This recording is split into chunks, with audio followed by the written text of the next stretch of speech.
Имаш полиетиленова тръба FI25, която стърчи от земята като част от поливната система. И към нея искаш да свършиш градински маркуч, за да поливаш градината.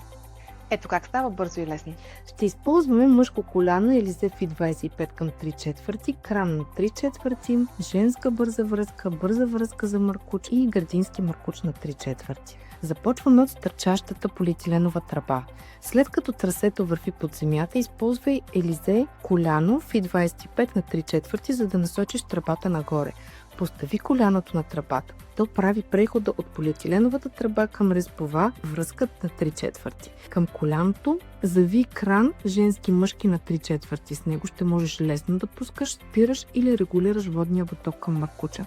След крана поставяме женска връзка за маркуч на 3/4.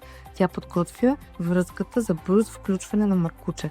Към единия край на градинския маркуч монтирай бърза връзка на 3/4. Штръкни маркуча към бързата връзка и така вече имаш стабилна връзка между тръбата от земята и градинския маркуч. На другия край на маркуча може да сложите бърза връзка с топ, към нея да закачите пистолет или разпръсквач и вуаля, системата е готова. Всичко това ще намерите на stabilagro.com или в нашия физически магазин в Пловдив.